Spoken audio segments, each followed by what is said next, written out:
Hi HR Nation, it's Chris Rainey. Welcome to HR Leaders, the show where we interview today's most successful and innovative HR practitioners 5 days a week. Today we have a very special guest on the show. We're joined by Marcia Reynolds, who's a global expert in holding mind-changing conversations. Marcia, welcome to the show. How are you? Thank you. Glad to be here. I absolutely love that line, by the way. I said it to you before the show. What you have to elaborate on that before we jump into that. Tell our listeners a little bit about yourself personally and your journey to where we are today. Okay. Well, I fell into leadership training and how to do that in a corporation at a very young age. But I found that in working with leaders and trying to help them get meet their goals in their companies, that it was always difficult to change behavior. There's always this change management thing. And so I was very curious early on, how do we actually change people's minds? And that started like 30 years ago, which is really fascinating because what we thought 30 years ago is totally not true now. Yeah. So, the ongoing research and how the brain works and what does it take for people to change is always changing itself.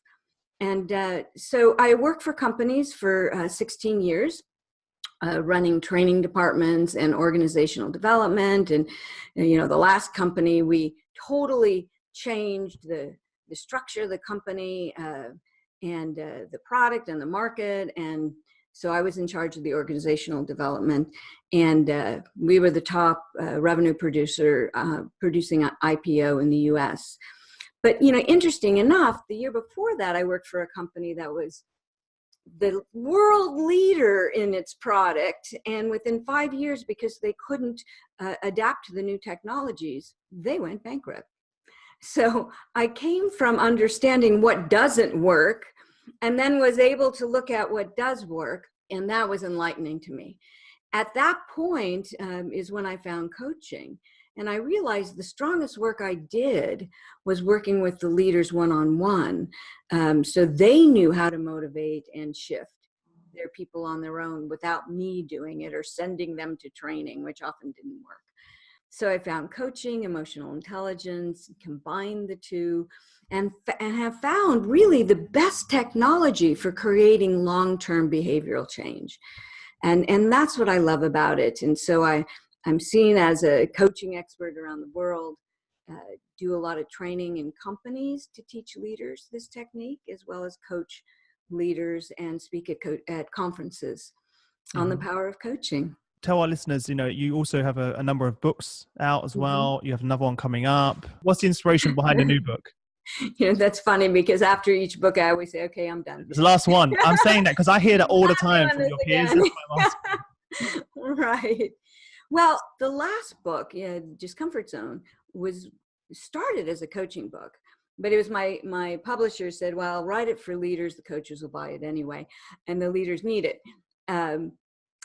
It is how do you use coaching to help change people's minds in difficult conversations? Mm-hmm. And there was a lot, you learn so much when you write a book, and then you learn so much afterwards where you say, oh, I wish I would have put this in the book. That's part of it, is like what was missing. That book's done well. But as I continue to work with people to develop their coaching skills, I'm finding that it's falling into this rote. Well, I must do steps 1, 2, and 3, and then people will, see new possibilities and go change. And that's not coaching. There's far more going on between people than just the words you speak.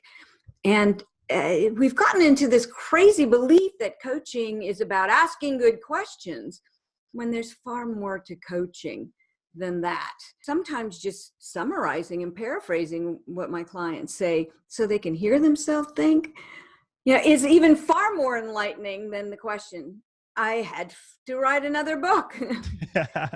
It always happens, by the way. Everyone I speak to, they go, oh, it always, as you mentioned, there's something I learned whilst writing it, and there's stuff that I wrote after that I just didn't know. And now I want to, that seems to be the inspiration for most follow-ups, which is interesting. What was the biggest thing that you learned during writing the book that surprised you?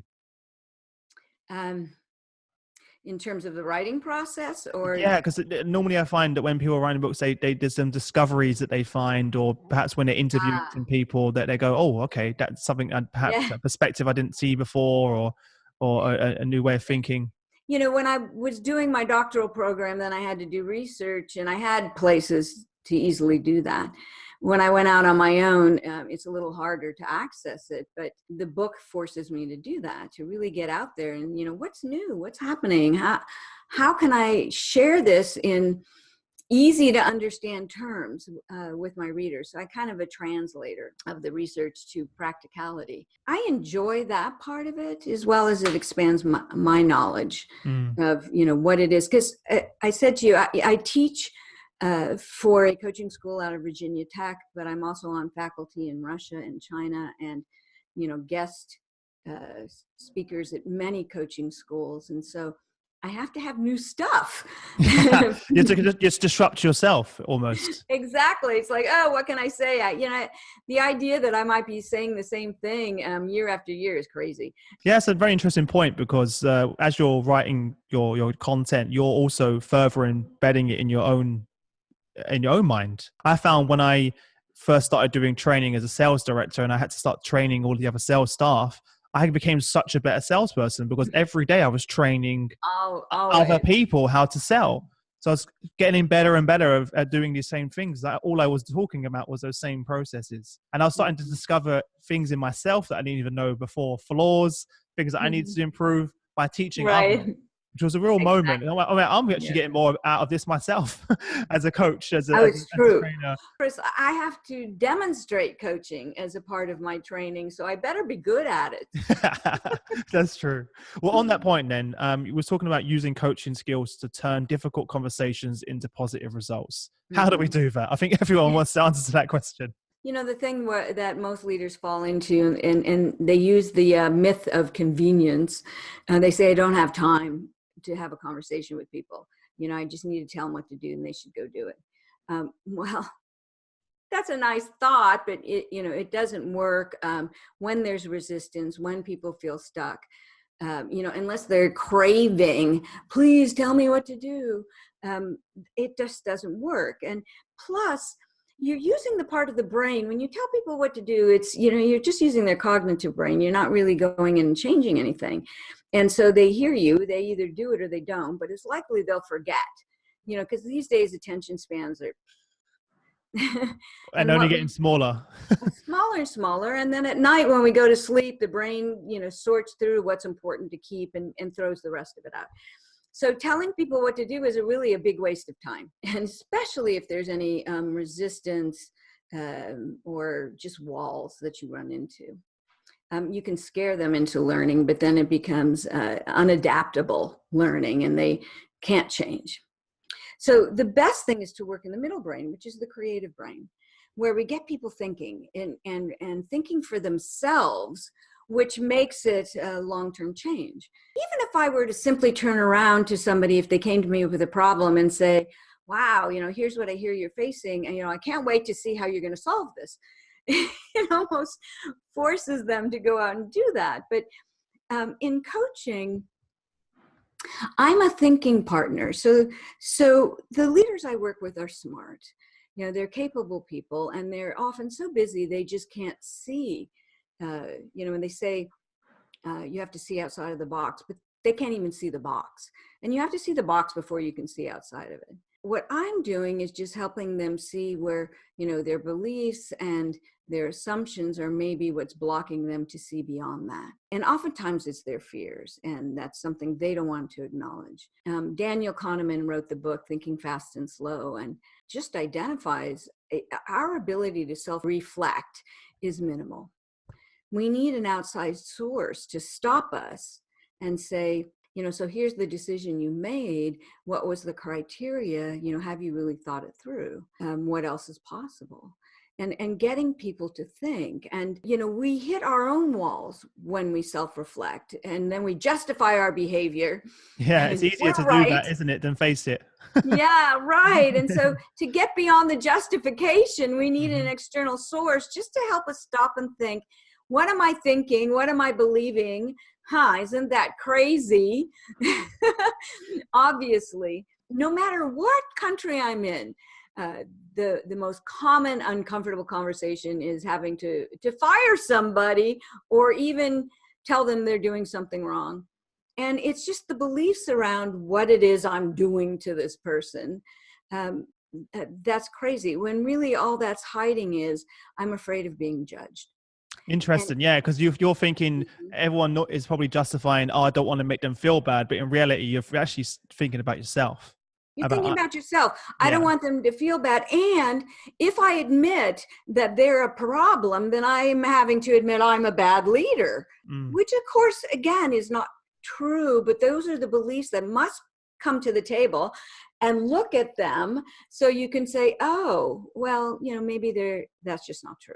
And, and then the question is, okay, so what is it you need to do? When are you going to do it? What could get in the way? To get that commitment to change, which people often don't do. They look at their calendar and say, oh, well, I'm too busy. Let me put it off again. I remember as a young leader, being terrified of those conversations. Oh, I know. And even having to find someone saying, my HR director coming to me saying, look, this person hasn't hit their sales targets for 4 months in a row. We've gone through multiple disciplinaries, and it's that day. And I would always delay it after the first few times of doing it, and could look at it objectively and say, look, here are the numbers. This is what it means for the organization, etc. It just then I could really justify it without the emotion. I found it hard in the beginning to remove the emotional, because especially if you like the individual, someone, and I had really good relationships with people in my team, whether they were high performers or low performers. I'd still treat them equally in terms of my time and the energy and the respect that I'd give to them. So that was really tough. Well, but even that, that assumption, well, I really like this person, and so I'm hurting them. It's like, really, if they're not performing, I'm doing a disservice by not doing a disservice. I know. I realized that later on. I'm beyond. But see, that's what coaching does. It brings the beliefs to the table, so we can look at them right away and get beyond the blocks. And it's really as simply that, and it's far more powerful than if I just said, Chris, get off your ass and go do that. So for you to understand where your assumptions are hurting you. So what are some of the practical steps that you take with these leaders and your clients to help them prepare to have those conversations with others? Well, interesting, because preparation is really important. And there's 3 things in mental preparation. And you mentioned emotion. So first you got to check in. What am I feeling? Am I disappointed? Am I afraid? Am I angry? You can't go into a conversation with that. So, and don't stuff it, because they're going to know. So how can you shift to, being curious, care, having respect for the person no matter what? So you really have to check in and shift your emotions. You've got to believe in the person's potential. If it's not here, it's somewhere else, because people know when you don't believe in them anymore. And so can you for this conversation, still respect the person for the journey that they're on right now? And then the third thing is, what's your intention? Is it just to get this person out of there? What is it that you're helping them to do? Because the what's in it for me is real. So if you go into the conversation, and most conversations are performance improvement, not necessarily firing them, but it's got to be based on a goal they want to achieve. Do they want to be a leader? Do they want to be seen for their credibility? Do they want to achieve more, but they're stuck? What is it that they want? And if you don't know, find out, because you've got to tie a difficult conversation into one of their goals, or they're going to say, oh, well, screw you. That's your goal, not mine. And I think we've all been there, actually. I've been in those meetings where there's been a link to what the company wants to achieve, or that individual leader wants to achieve. And I'm sitting there going, well, I'm just not engaged at all. And I'm struggling. So what? Right. I have to know that you care about me and my future. And then I may be open to you to hear what it is. But also know then, when you start the conversation, you start it with their goal. So you say, here's what happened. Here's the impact. You didn't make your numbers. And so here's, the impact. I know you want to be successful at this, and I'm here to help you with that. Would you be willing to have a conversation about what might change to help you to be successful? So you see, the conversation has to be focused on their goal. And there has to be that willingness question just for them to say yes. That's an old negotiation technique. Of course, yeah. So when they get resistance, you can say, yeah, but you said you wanted to work on this. Are you still willing to work on this? What are some of the most common mistakes that you see leaders make? Because they're afraid of being judged in these conversations. They talk too much. Okay. Yeah. So they start the conversation. Natural one, I can imagine. Yeah. Yeah. It's like they just go on and on and on and on and on and on and on, and they've lost the person. I know this is difficult, and then they create this whole thing. They create anxiety by exactly. Yeah. Which is it's crazy. To coach, you need to hear what they have to say. Lay it out. Here's what you did. Here's the impact. But I know you have this goal. Can we talk about it? What is it you think? What do you think's getting in the way of you achieving your goal? And get them to talk. That's the number one thing. And then the second thing is thinking what the person's going to say. So you finish their sentences and yeah. And then you shut them down. You have to be really open that I don't know what it is. And I really need to listen, because somewhere along the line, they're going to tell me. And I find that in coaching all the time, that I reflect back statements, I ask clarifying questions, and at some point they're going to say, well, what's really stopping me is, and it's like, but there finally it is. And I was reflecting on so many moments when you're saying that I've been in that position where I've just asked a question and they've finally said, I've made them feel. I love, by the way, the point I want to point out to everyone listening is you're asking their permission. Are you willing? Yeah. Are you willing? I to love have that. This conversation about you achieving your goals. It's such a great question. It's not the organization. Yeah. It's not me. I'm here to help you, and I do believe in you, and I know you can do this, but something's getting in the way. Yeah. Okay. Love that. And if I've lost belief in you, then that's a different conversation. And that's when we have do you have the courage to say, hey, this isn't happening? One of the things that you messaged me about and we've spoken about is culture. Obviously, everyone listening right now, it's always the big buzzword for HR. How can we use coaching to build culture? Coaching is about conversations. It's not just a skill that I would use. And what's really great is when people really move into that, I'm curious and I care. And so, like, even if you stop me in the hallway, instead of quickly just telling you what to do, just to say, well, what have you, I imagine you've been thinking about this. Tell me what you've thought through already. And so, because I'm curious about your thinking.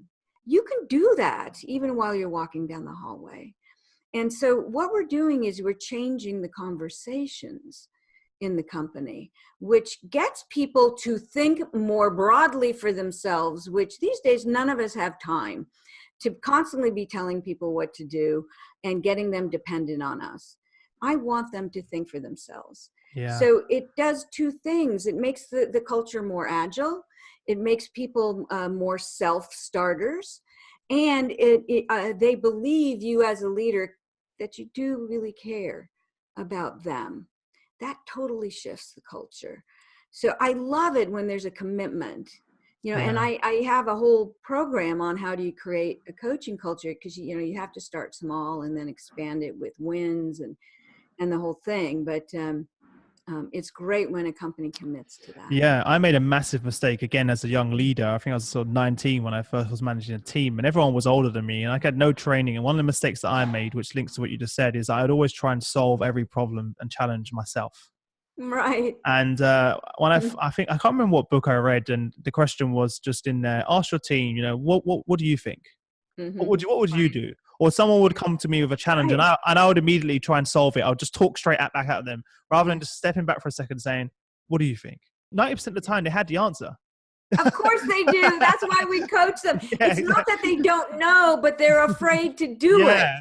But for And so long I kept that's answering, yeah. right. If one of the best questions is, what are the consequences? Hmm. Because fear is foggy, and when I'm afraid, I don't really see the consequences. But the other thing, Chris, is exactly what you said, is that leaders feel, if I don't have the answers, then why am I Yes. the leader? Yep. And especially when you're a new leader, it's like, oh, I have to show them Yep. how smart I am. When honestly, especially if you're young and there's older employees, you need to engage them with what they know. They And feel they better. They feel more respect you empowered, more more. engaged. Yeah, I was doing it all wrong. I know. I'm just sharing that moment, and I don't mind being vulnerable to share that. But I realized as soon as I started asking that question and letting people, everything kind of just went. Yeah. I had more time as Right. well to do the right things, and they felt they were more engaged because they're like, And Chris believes in. empowered. Yeah, Yeah. exactly. Chris believes in me. Yeah. He's letting me do my thing. They actually end up working harder, Yeah. innovating more, trying to find Yeah. new solutions to problems we had because I gave them that room to Exactly. run. Yeah. It's a big moment for me. That one, just it's a very small shift if you think about it Right. as well, and actually saves me more time because everyone says, "Oh, if I just do it, I'll get it done quicker." That's a Mm. lot of leaders. Oh, I can do it quicker, so I'll just get. No, it's the No, no, no, opposite. no. Then they're always taking up your time. I know. Yeah. And So, don't you have more important things to do than to be putting out fires? how can we coach trainers and leaders to be more engaging and effective in conversations? Yeah. One thing I want to be clear on is that when I train leaders to coach, I'm not training them to be a coach, because then they're like, oh, well, I can't, be a coach. No, but there's a coaching approach to your conversations. And so the classes are always like leaders coach. Let's say it's a 2-day class. I'm not making you a coach in 2 days, but just the techniques we were talking about, like how do you actually engage people in conversations? How do you shift to being curious and care about them? And how do you manage your emotions in the process, not just before, but during? One of the things I love to teach is recognizing judgment. Judgment is an emotion. We think it's a thought, but it's you can catch it. I know where my judgment shows up, and then it bubbles up into my mouth. But to catch the judgment and breathe it out and come back to be present with this smart person in front of you. So we just teach both the mental aspects and then the skill to engage, and how do you help people think for themselves and see their blocks, so they can then see new actions to take. And then in seeing their blocks, there's the skills of reflecting, summarizing, paraphrasing, asking questions about what you're hearing and what you're noticing and their shifts in emotion. And so we practice that. So people actually, you're holding up the mirror and they go, oh, that's what I'm doing, or that's what I'm thinking, which, like you said, people usually know the answers, but something's stopping them from engaging in that. Yeah, and a lot of times it's us. We're the ones Yes. stopping them. So secretly we're in our manager meetings moaning that we're not getting this from our employees, saying, why are they not innovating? Why are they not solving problems? And Yeah. everyone in the room, we're the problem. We're the Right, reason because why. you're probably beating them up for making mistakes with their new ideas. Exactly, and not encouraging that Right. as well. One of the phrases which I love you talk about is training all employees to outsmart their brains so they can Yeah. overcome blocks and achieve together. Right. Can you elaborate on that? That comes out of the emotional intelligence work. It's like understanding, your brain isn't there to make you smart and creative. Your brain is primarily there to protect you. And so you were constantly engaging in protective behavior. And I always say it's Van Gogh had said it's the little emotions that are the captains of our lives. And so even being able to recognize little fear, big fear you see, but little fear that, oh, I don't want to talk to that person, or I'm not going to make this phone call, I'll put it off till tomorrow. Recognizing what little fear looks like, and what are our emotional triggers. So what really sets us off that creates conflict. So if we start to understand what's going on in the brain, then we can actually tell our brains what to do instead of our emotions choosing for us. It's an awareness and practice being the masters of your brain instead of the Yeah. victim. I was just thinking about some of the uncomfortable emails I haven't replied Mhm. to.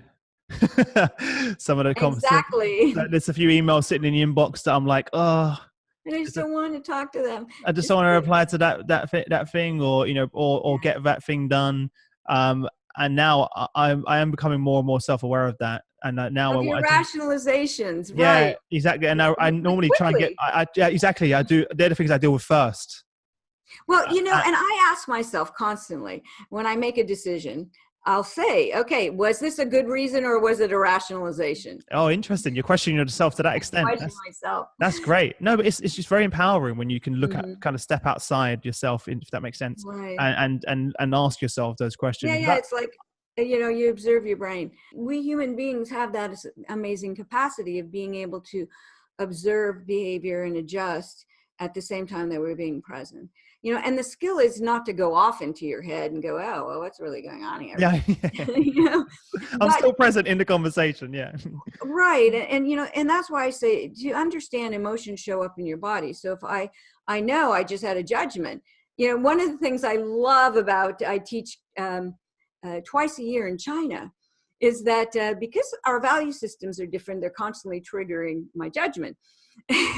And I've gotten very good at saying, oh, there's a judgment, breathing it Reset. out and coming Yeah. back and being present. So I can quickly catch it, and then let it go and come back to be present. So that's the skill, is to go there, adjust, and then be in the conversation. What are some of the Like, misconceptions that we have then about the brain oh, that you hear that you hear the most? oh yeah, that people are left brain or right brain, when Oh, okay. we're, we're both. And there's a constant interaction between both hemispheres all the time. So, and creativity is not a right brain process, it's a middle brain process. We get real locked into what parts of the brains do what, and it's just not true. Can you uh, be highly creative and analytical at the same time? Because I've really ever met anyone who's very creative, but also is very analytical at the same time. And from because the I'm a creative person, I really struggle with sort of yeah, maths and on the yeah, analytics yeah, side, I'm terrible, absolutely awful. But if you're trying to give me something creative, I excel. And I've always yeah. wondered if that was a myth. If I've just told Chris, I've convinced myself that I'm a creative person and I'm never going to be good at these things. Well, Or is it how much truth is behind it? And also, I've been told that by my parents, by my teachers, by okay, I society. was going to say it's learned behavior. Yeah. So you just, okay. All right. So it is learned behavior. And you're rewarded for that. You said everyone's So told you that. So I it's keep like, doing that. Mm. right. I could coach you into the beliefs you have about analyticals. Yeah. Yeah. I'm And like, judgment. Yeah. Yeah. mm. And rules. Yeah. I'm sure you hate rules too. So, No, it's like my business partner's the opposite. I'm seen as the very creative person in the mhm. organization. He deals with all of the finance, the operations, and the processes. But you solved it then. You get someone else to do what you don't I like. do. No, that is what I It's what do. you don't like. It's not that you're not capable. You just don't. Okay. No, but that's a common myth that you've just dispelled for me that I've always Mhm. lived with. I've always been told growing up, but oh, Chris, you're Mhm. great at drawing, at painting. You're an artist. Mhm. You're very creative, and I've just run with that. And Yeah. I've convinced myself that, and I Mhm. did end up struggling in Mhm. maths, and I failed miserably, and Mhm. all of the other areas that I was told that, oh, I'm not that I'm not built that way, Mhm. if that makes sense. So when you're traveling the world, you'll see what's Mhm. fantastic is you told me you work across different continents. Is there culturally a big Mhm. difference from the leaders that you work within, for example, in Asia Mhm. versus in North America, for example, in terms Mhm. of the types of challenges that they face based on their culture? It's far more similar than people would think in terms of corporations. They're still facing the same things we've been talking about. I need to be seen as a credible source. You're asking me to give away and trust other people's expertise, which is difficult for them. Um, it just depends on, like, the culture. If the culture does allow for mistakes and encourages people to work together and try and create, then it's great. But even in China, and I do a lot of work in Russia, they're like, we have to change our cultures to get people more engaged and more empowered. So they face that. Now, there is the cultural difference of saving face, not wanting to look bad. And so more encouragement and allowing of mistakes is necessary. And so, there has to be a shift in that mindset of what is it that we really want to encourage people to do. Yeah. But it's when it comes to humans, we often have the same things no matter who we are. Dealing with the different corporate cultures that have been created, it will be, whether it's difficult or not. That's already the reason I ask is I get a lot of leaders that both customers and listeners and friends that go and take up leadership positions in different countries or different cultures. They really struggle. And there's something they feel like they're not really prepared for going in. And I was just wondering if it's something the leaders that you've worked with have experienced that going from managing a team in North America to China is going to be very different. Or India. Or India, exactly. And they tell me that the skills that they developed here, they're not really working, or the processes and in this new culture and this new. Go be curious. Get out of your office, go and ask some questions. Be curious. They will tell you. Don't think you know. Yeah, and that's the problem they're making, by the way. They're assuming. Because cultures are changing so quickly now. That, if you read the books, this is how people are, it's probably wrong. And anyone who ever told me, when you go to that country, this is what you're going to need to do, they were wrong. I found the worst advice when people told me how to deal with cultures. The best thing I could do is let me go in and be curious. Let me ask them how do you want me to manage you? What works for you? And know that they may not tell you the first conversation, so you keep asking. And then you try different things. And again, don't think you know. Be curious, be interested, and just show people you care. And then adapt to what comes up. I had a client, she was a manager, she was Dutch, and she was working in Panama. Well, Latin American culture is very different than Dutch culture. And she had to be more relationship focused instead of efficiency focused. But she could do that if she wanted to be seen as a leader. So you find out what are their values, what's most important to them, but you ask and you're curious. What's the most common feedback that you get from people that read your book and that use the tools and the stuff that you outline? What's the most common feedback that you get? Well, it's different. Outsmart Your Brain is about self-development. And people always send me emails saying, wow, thank you. Your techniques help me be present and solve these problems. In discomfort zone, it's interesting because they always start by saying, you're kind of forcing me to be uncomfortable. But thank you. Thank you. Yeah. That's great. What a great email to get. But that's so good. Yeah, it's fantastic. Very interesting. When can we expect the new book to come? Okay. So the new book is going to be a solid coaching book. It'll be out in May of next year from this May. So it'll be a while. The whole publishing process takes a while, but we're really looking at it of making it a premier coaching book. I've already got agreements both in China and Russia to do simultaneous launches, and that it'll be a global coaching resource for anyone who wants to apply coaching to their conversations. Amazing. And this is both for anyone really who wants to apply coaching to their conversations. Right. So it's not just for coaches, it's, for leaders to use coaching as well. Yeah. And based on everything we discussed and what I read about your work beforehand, this is why I was really excited to have you on the show. And I'm sure everyone listening is walked away with so many insights thinking, oh, maybe if I just ask that question, or maybe if I just get out of my office and maybe have that conversation. It's so empowering. And it really is transformational, and it doesn't cost anything. Right. And that's that. I'm seeing, leaders in our network spending millions of pounds, let alone thousands of pounds on these programs. I'm like, have you just sat down and had a conversation with your employee? and ask these Exactly. questions in the right Right. structured format. Yeah. Are you willing to have feedback yourself as a leader? Yeah. And are you open to feedback, and Mhm. are you making sure that they feel comfortable to even come and approach you with these Right. concerns? And well, I've certainly learned a lot from this conversation, so I Mhm. really appreciate you taking the time out to join Yeah, us yeah, on the thanks. show. Before we wrap up, if there's like one parting piece of advice you could give to the leaders listening that are on their journey, whether they've just Yeah. become a leader or they've been a leader for years, what would that be? It's out of the discomfort zone. I say they want you to be present more than they need you to be perfect. The amount of times you just kind of want them to be present in I that just want you conversation to with be you. here with Yeah. me. Pay Yeah. attention to me, see me, value me. Hmm. Yeah. Whereas we're Hmm. always focused on being perfect, and that's kind of Yes. getting in the way of that. Where can our listeners, if they want to get in contact with you, Mhm. Marcia, learn about more about, hire you, get them in the organization for a workshop? Where can we learn more about you and get in contact? My website is outsmartyourbrain.com. Amazing.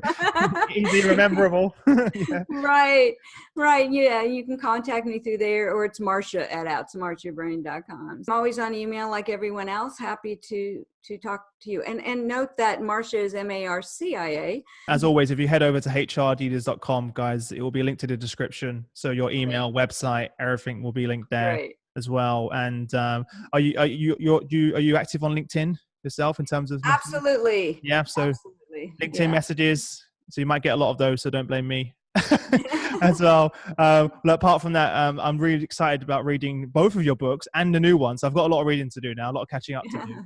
And Good. thank you again for joining us Help on your the show. brain. Yeah, I definitely. Well, as a leader, as a startup right now, it's kind of, I have to constantly be Yeah, challenging myself and developing in yeah. order to provide the support to my team.